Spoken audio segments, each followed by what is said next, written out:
লাগাতার দুদিন যাবৎ চলছে ভারী বর্ষণ। এই বর্ষণে জলমগ্ন বেলোনিয়া শহরের বহু বাড়িঘর, দোকানপাট, রাস্তাঘাট সহ জলের তলায় ঘরবন্দি হল শহরবাসীরা। যান চলাচল প্রায় স্তব্ধ বলা চলে।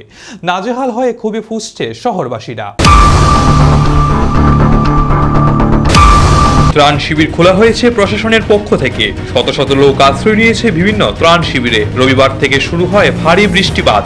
সেই ধারা এখনো অবিরাম চলছে। মোহনী নদীর জল বিপদ সীমার উপর দিয়ে প্রবাহিত হচ্ছে। অন্যদিকে শহরের জল নিষ্কাশনের অব্যবস্থার কারণে ভারী বর্ষণের জল নিষ্কাশন হচ্ছে না ঠিকভাবে।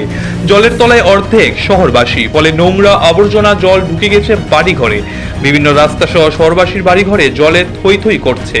এমনই চিত্র আজ সকাল 5টা নাগাদ দেখা যায় শহর জুড়ে। বেলোনিয়া পৌর পরিষদ বিভিন্ন এলাকায় যেমন কালিন্দর আর্য সমাজ, ব্যাংক রোড, রামঠাকুরপাড়া, আমলাপাড়া, নন্দীপাড়া, বিদ্যাপীঠ কর্নার সহ শহরের বিভিন্ন এলাকায় রাস্তাঘাট যেমন জলের তলায়, তেমনি বাড়িঘর, দোকানপাট জলমগ্ন হয়ে পড়েছে। জলাভূমি ভরার জল নিষ্কাশনের অব্যবস্থা ও অবৈজ্ঞানিকভাবে ড্রেন নির্মাণ, অবৈজ্ঞানিকভাবে জাতীয় সড়ক নির্মাণ।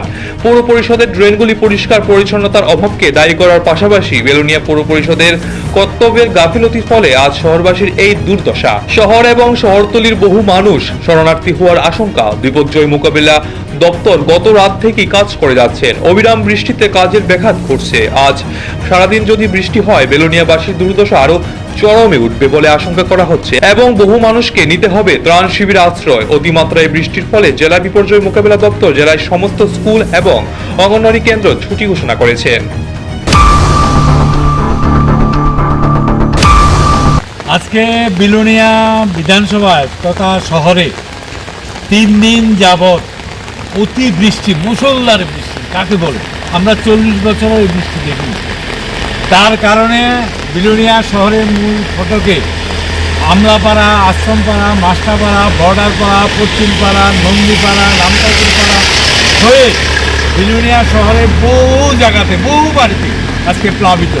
আজকে 6টা জায়গাতে আমরা শরণার্থী শিবির খোলার ব্যবস্থা করেছি এবং সবাইকে আমরা বাড়ি থেকে রেস্কিউ করে আমরা শরণার্থী শিবিরে আমরা এনেছি এবং তাদেরকে আপাতত আমরা দুধ, বাতাসা, মুড়ি এইসব দেওয়া হয়েছে খাওয়ার জন্য। আমরা কিছুক্ষণ পরে প্রশাসনের সঙ্গে কথা বলে আমরা ওনাদেরকে খাওয়ার ব্যবস্থা করছি এবং কাপড় চোপড় যদি না থাকে তাদেরকে কাপড় চোপড়েরও ব্যবস্থা আমরা করছি। আমরা প্রত্যেকটা বাড়ি বাড়ি আবার বুঝছি কোথায় কোনো জলের কারণে আটকে গেছে কিনা তা দেখাচ্ছি।